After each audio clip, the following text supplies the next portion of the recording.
Green Fruit, Chapter 2. Moya woke in the room he was always looking into from the galley, trying to come up with an excuse to go in. Now he was here.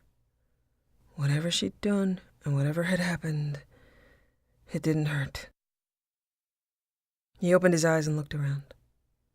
She was at her desk, face turned away, so he looked at her for a little while, not moving. He was in the room, and he had no idea what to do about it. Watch her? Wait for her to talk? Pretend to sleep, but watch her? Say something? Watch her and see how often she looks over. The woman had focus. She didn't look over. This is a terrible game. Come on, Karin, I could be dying.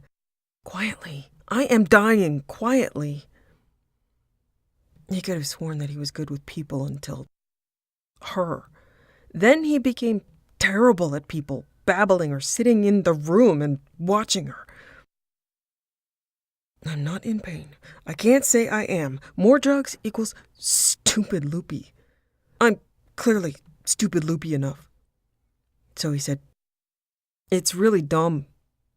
I don't know how to talk to you." She turned and smiled at him, set her datapad aside, came over and stood next to his bed. "You don't need to talk to me, Commander. Are you in pain?" "Only about not being able to talk to you. Here I am in the patient pulpit, and I can't use it." "Patient pulpit?" "Well, there's a bully pulpit. Usually I'm in that one. Normally I'd just point my gun at you and you'd do what I say or I shoot you. Easy. But I don't want to... Oh, God. That was terrible. His mind flooding with telling her what to do at gunpoint was terrible. Oh, yes. Awful. That's not gonna haunt me every night." She smiled as if he made sense and moved her hand to check his pulse. Oh, God, again. He closed his eyes and swallowed hard. "Dr. Chakwas, I am in the patient pulpit, and I'm going to use that opportunity to medically disclose that every single time you touch me, I get a raging hard-on of, to me, epic proportions." She nodded as though that made sense and that was somehow worse than shock. "You should know, Commander, that attachment to caretakers, even sexual fantasy, is not uncommon." "Bet it hasn't been uncommon for you, anyway." "No, it has not." "Are they still alive? And can I punch them?" "No, not all of them are, and no, you may not." "I really want to." "Let's address the patient pulpit, and not the bully, shall we?" "Oh, God," she said, "shall we?" Why was it that everything she said could be taken immediately out of context? He swallowed and closed his eyes. "Karin, maybe someone else should do this. I'm pretty sure the last time you touched me, I didn't embarrass myself because I was in pain and probably unconscious. The pain part didn't really bother me so much. God, if you don't stop, I'm going to ask you to do that just a little harder, and to the right, and then the left, and then down. Don't be embarrassed. Physiological and emotional reactions are temporary. They will pass." "I don't think you understand."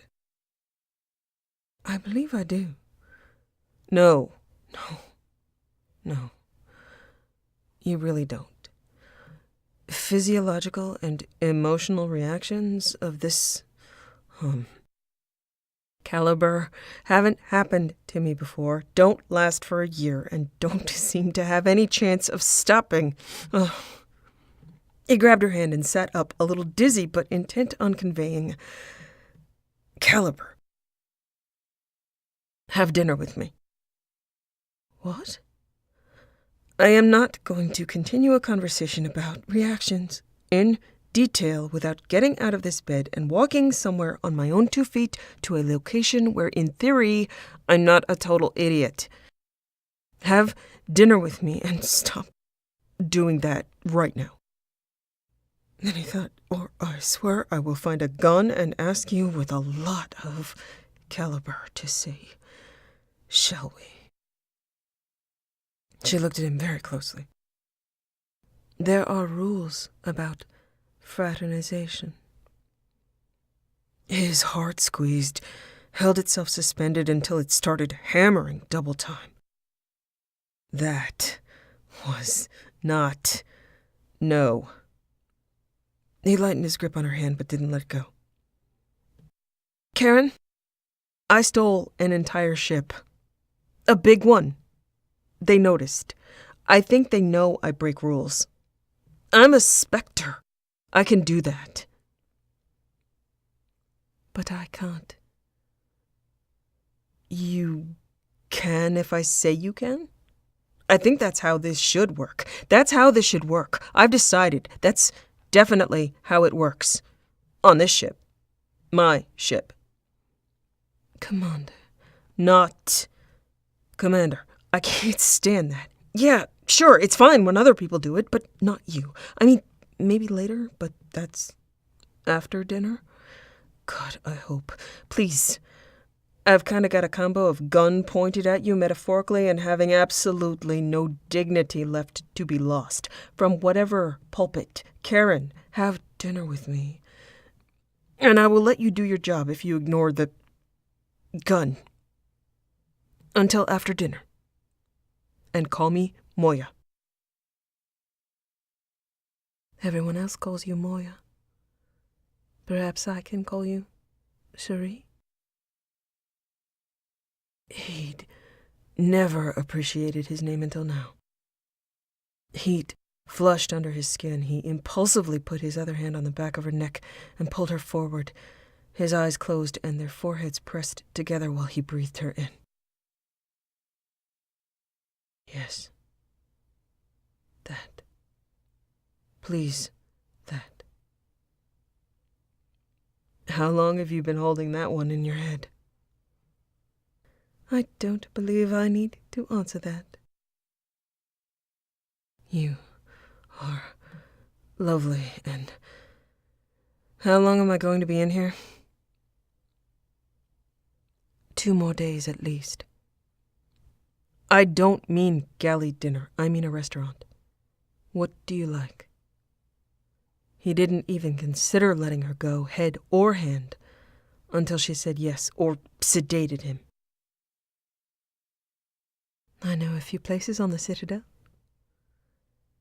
Pick one. What do you like? You. I don't care if it's Dextro. She laughed, began to pull back, and he reluctantly let her go. She tilted her head. While you are in my med bay, I will call you Commander. He smiled at her. Yes, ma'am. She gave him an extra blanket and returned to her datapad, and he closed his eyes, spread the blanket over his lap with the biggest smile he may have ever had on his face. It felt like the biggest. She informed him he'd had 3 broken bones and a ruptured disc. Not anymore. Well, something was fit to rupture, but at least now. Cherie. As close to and as far from Jerry as he could want.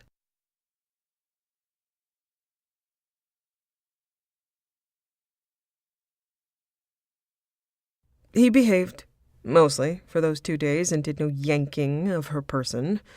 No yanking of his person either, though that part was rough. She really had no idea. He was willing to use the word obsessed, and it appears she had politely ignored him, but had been aware, as had the rest of the crew, because they weren't idiots and he was.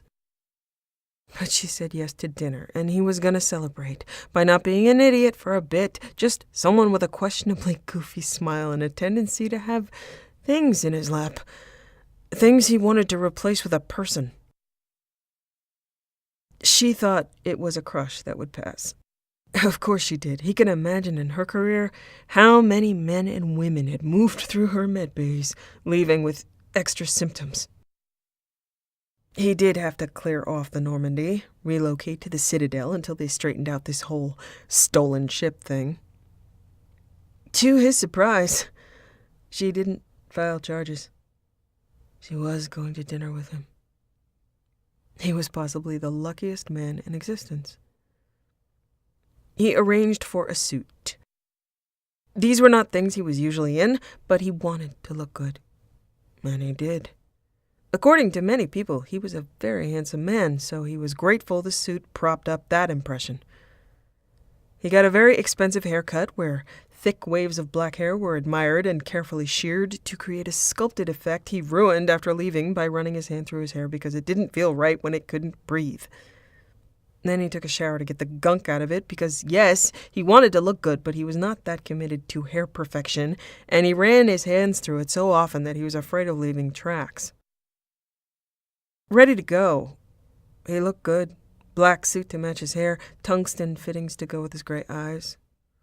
Or her gray hair. He gave himself a slight pep talk. Okay, so you're an idiot, but something can be done about that, we hope. You used to have an IQ. You can have one again. Don't blow this. It would have been fine if 3 Batarians for no good reason hadn't tried really hard to kill him on his way to the restaurant. They were getting out of a bar and drunk, recognized him, and he got punched in the back once. Maybe Batarian kidneys were in different places than humans, because otherwise it would have taken him down, at least to his knees, if it had been done a few inches in the right or wrong direction. They were ready for him either way, and his arms were restrained fast. Shit. And he really wanted to be there.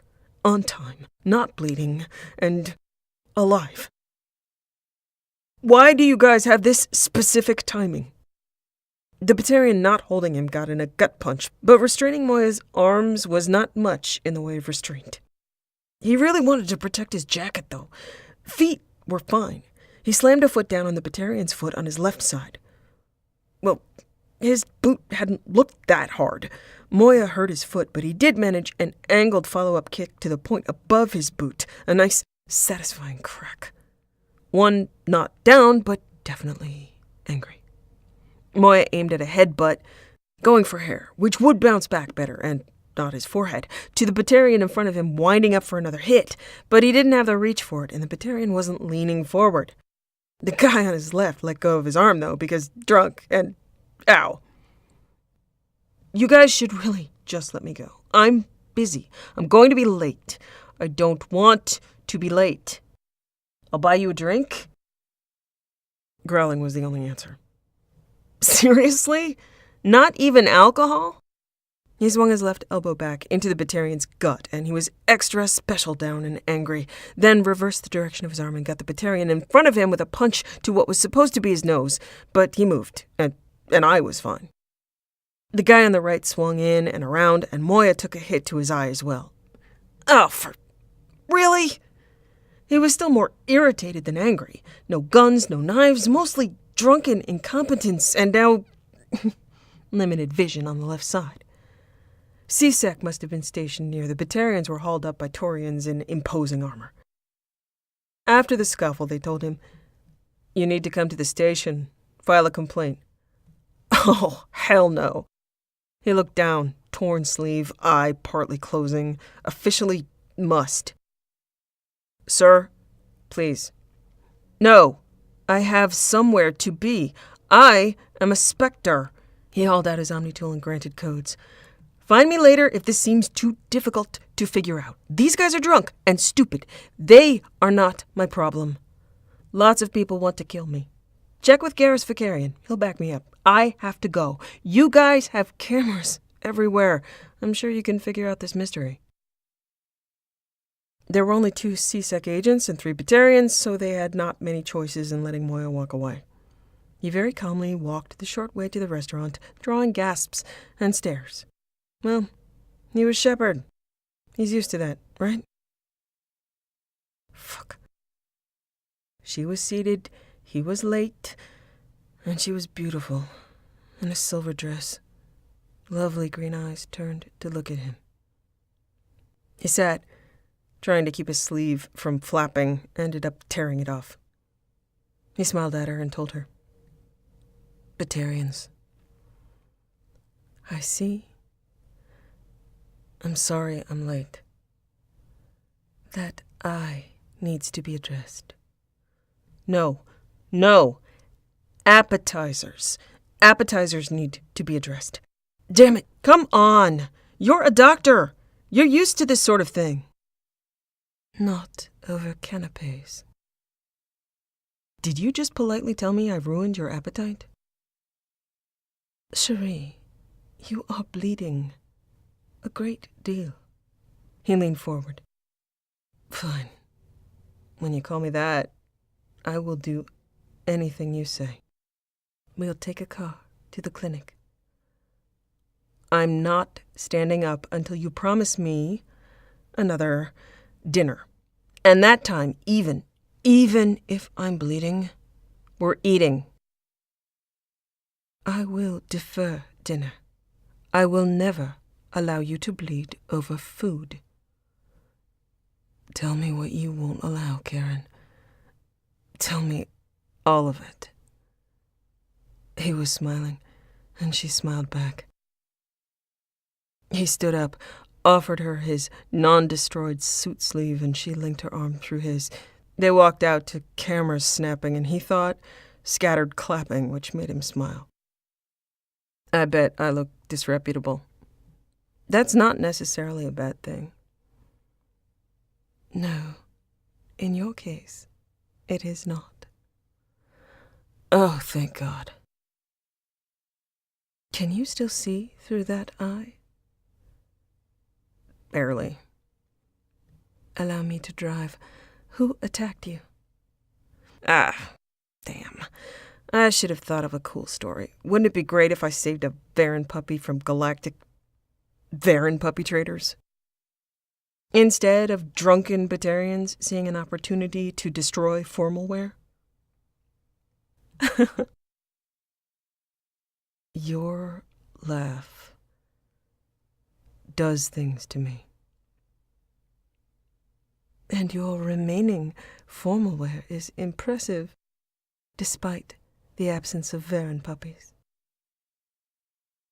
And you look beautiful. I'm sorry I'm late. I'm sorry I'm bleeding. I suppose it is to be expected. Promise me another dinner." "As you wish. I'll get there an hour early. I'll hire bodyguards." "That won't be necessary." "It might. You don't know. Look, have Dr. Michelle fix my eye, or I swear, if you lean toward me in that dress, I am not responsible for my actions." He did get patched up, and his evening was not ruined, but it appeared hers was, and she drove him back to his apartment and dropped him off, his eye patched. So, this was our first date. Or can we just forget this happened and start over? I don't believe I will forget it. I was afraid of that. Karin, would you please come in? I can get something that is not completely torn. It won't be as expensive, though. What you should do is rest. Why are you always telling me this? Rest means bed. I'm all for that. Just include yourself. No, Cherie. Not no forever, just no now, right? Rest. You're killing me. I am attempting the opposite. Metaphorically, Karin.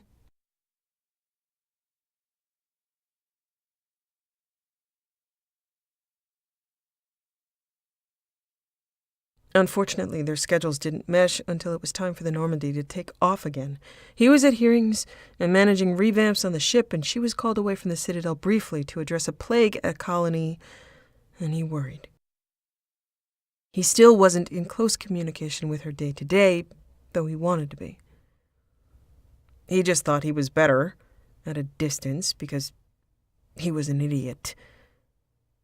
She was back in time to restaff the Normandy, but they were both busy with inventory and staffing and the minor problems and issues of relaunch. Then they were back on the Normandy, and she was back to calling him Commander.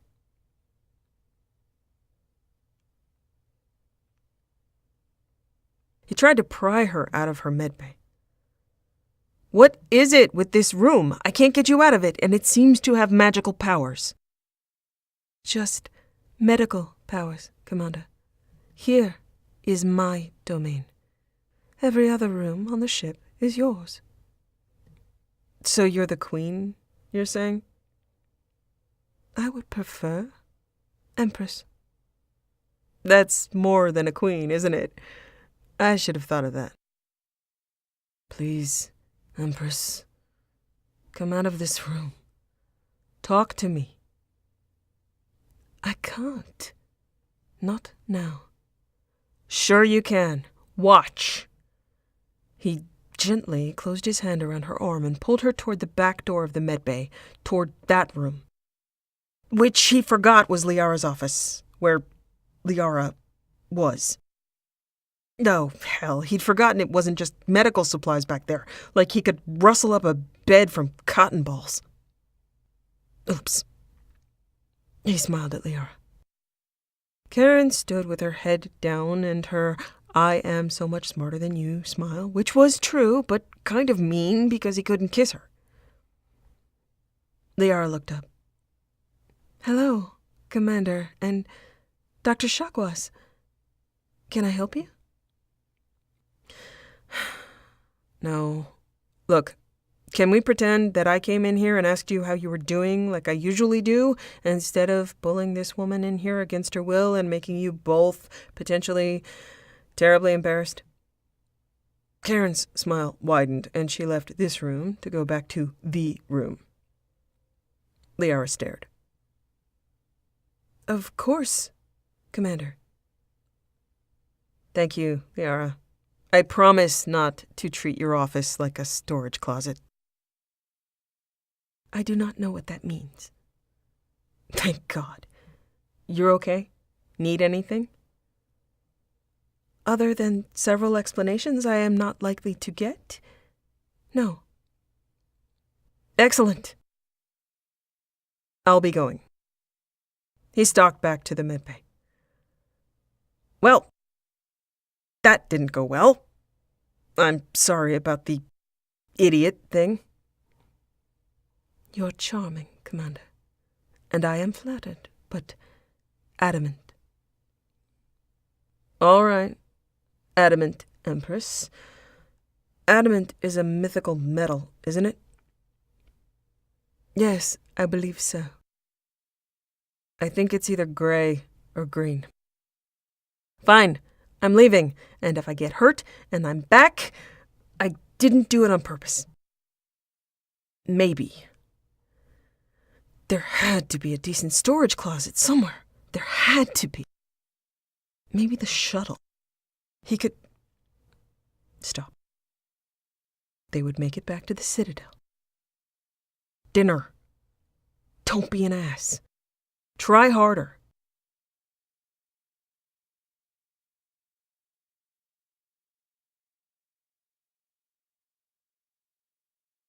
Spinning above Alchera, he considered the brief moments he'd had with her, and that he was going to lose all moments. Rage and anger, fear and pain and regret, and praying that Karin got off the ship. He didn't believe in God. He did believe in a goddess. He didn't have words for everything he'd missed, everything he'd wanted. Hair between his fingers and people saved. To see his mother again. To be called Shuri.